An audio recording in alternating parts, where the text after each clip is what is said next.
Hey everyone, I'm Boris Salchow. I'm the musical director for UJAM's Symphonic Elements series, also known as Hans Zimmer's Symphonic Elements. And I'm super happy to introduce to you today our newest family member, which is Symphonic Elements CHOOIR. Many of you asked for it for a long time. We heard you. We did it, and it's a magical plugin. So as always, I like to show our plugins in action and also working together. So once again, I scored a little 1-minute piece of a movie. Let's watch it for 1 minute, and then we dive into the details, and I can show you how I approach it, which plugins I used, which presets, and so on. All right, so let's have a look at that movie.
All right, that's a heavy-duty, dark movie. I love it. So now let's dive in what I did here for the score.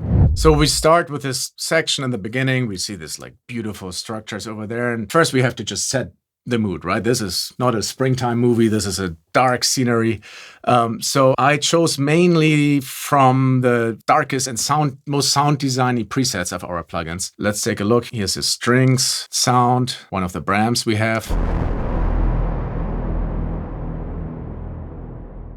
Just to set the mood. Then we have 2 choir tracks happening, just the male deep low chords.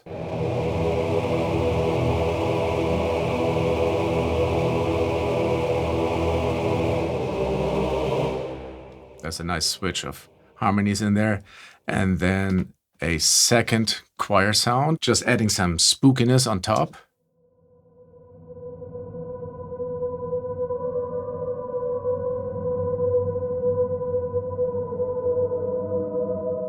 And the same with brass, which can, create beautiful natural sounds. But in this case, I'm just using it to create this atmosphere of fear with this atmosphere called clavidrone.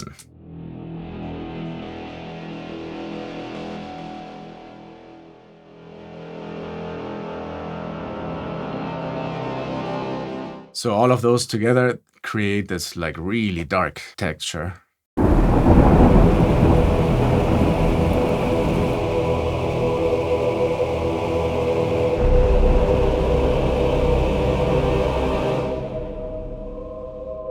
So, and then when you look closely, you actually see that the MIDI parts all look the same. And amazing thing with the Symphonic Elements plugins is they are completely compatible, the tonal ones with each other and the percussion ones. And I basically just copied the MIDI part onto each of those tracks. So I had to choose the right preset, the right mood, the right sound, but then you can copy the MIDI parts and they immediately work together. On one of them, I see on the brass here, I have a little bit of a CC7, like a MIDI volume curve that the others don't have. And, also sometimes I change something about the effects or so in each of them, but the harmonic foundation is the same with all of them. And then on top of the tonal, there's some percussion happening down here. There is our still very new Perks plugin, which plays this loop.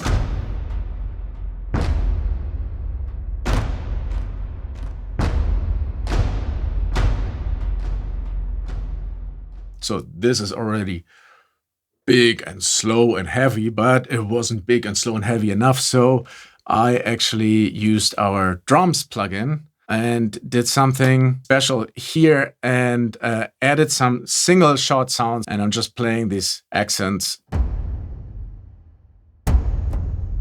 which I just put on top of the Perks loop. So together they sound a little fatter.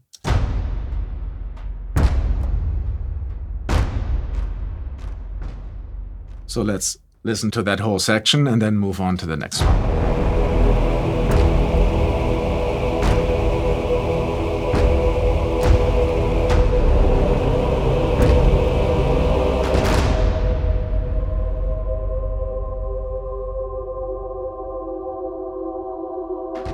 So here's that next scene where you see this person coming in.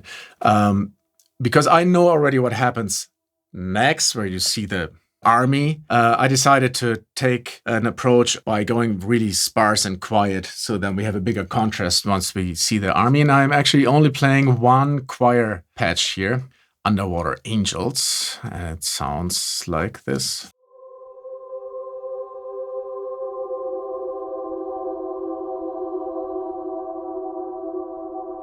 And if you pay real close attention, I'm using automation here to play with one of the character effects, the enharmonic. I love this one.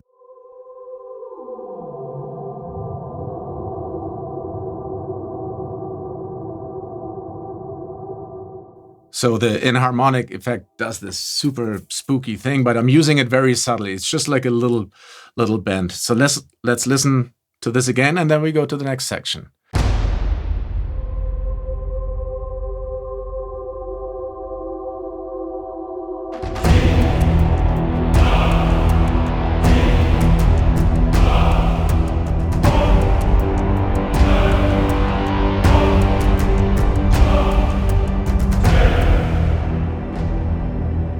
Obviously, the most important sound here is this choir preset with the short consonants.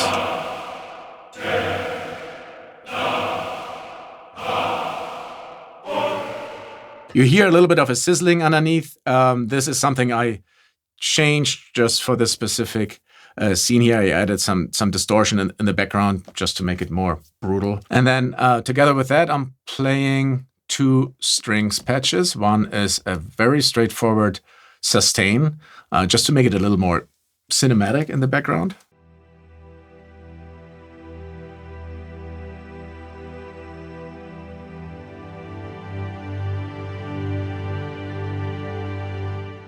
That's actually very warm and harmonic sounding, but it gives a bit of gravitas in the background. And then the rest of it is, playing dark stuff. Here is one of our dark riffs at night presets.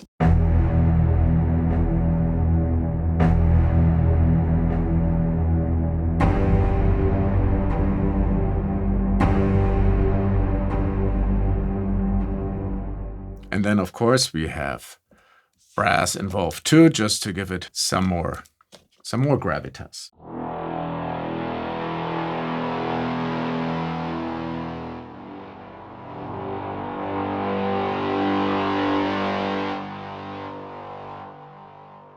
Now you can see here that on the top three, the two strings and the choir patterns, I again just copied them. Then we have the percussion down here. I'm basically continuing what I did before, just with one more track. There is this awesome track here that lays the foundation.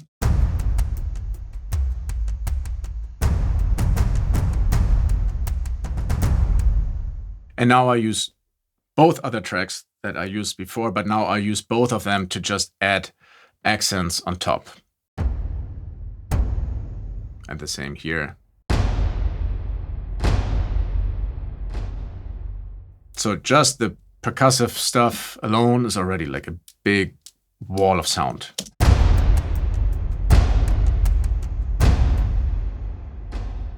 All right, so all of that together sounded like this, and then we go to the next section.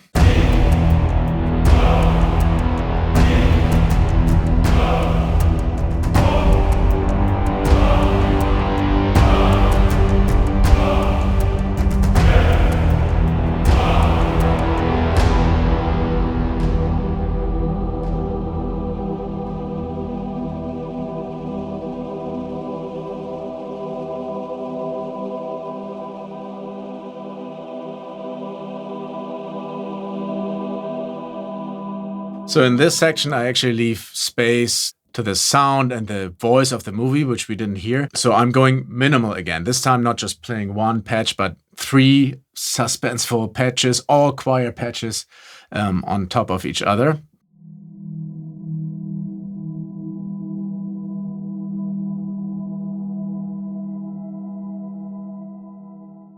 Then I have this subtle bends. So if you pay attention, after a while, not immediately, but after a while, it starts like pitch bending. The sound that's in the presets that you get from us, and it's beautiful to create this subtle suspense.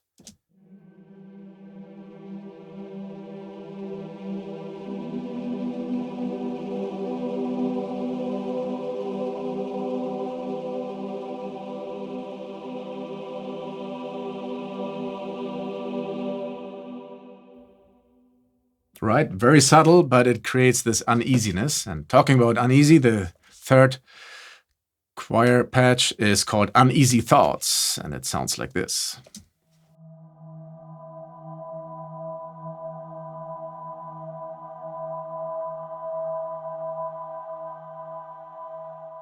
So the 3 layered together create this beautiful texture that's uneasy, suspenseful, and also leaves room for his voice. Let me turn on that voice for this part here.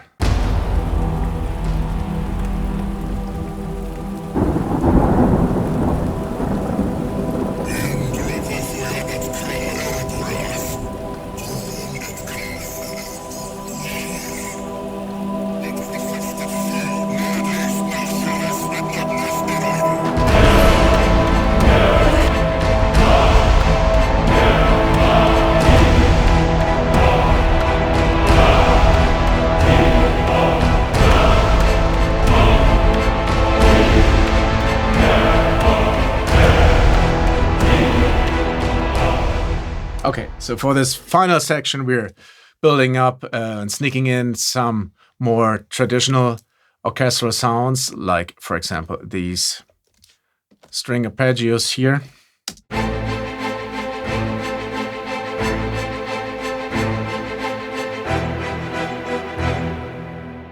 But we're still playing this dark elements in parallel.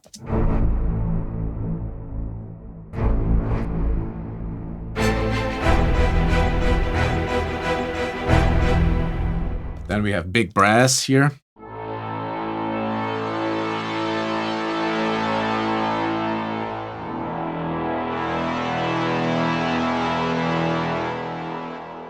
But we're playing 2 on top of each other.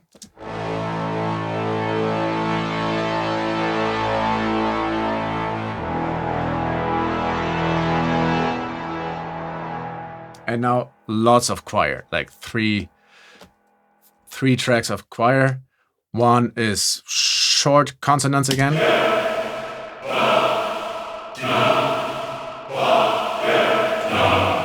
And we are playing the big, basic ah choir, men and women.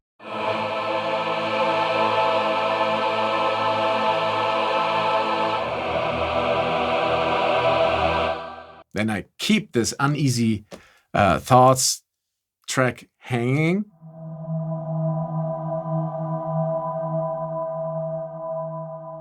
And then halfway in, I have this crescendo patch coming in that always builds these beautiful ramps into the next part. And then we have the big percussion that continues building, and everything together sounds like this.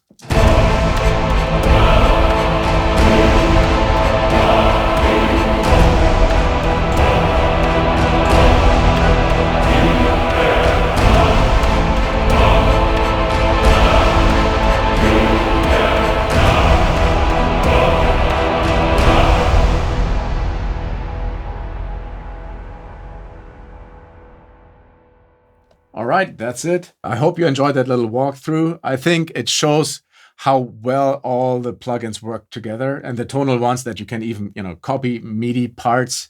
You just have to go to each of them, find the right mood, basically, by finding the right presets, and then send the same MIDI to all of them. And you have your gigantic wall of sound. Go try it yourself.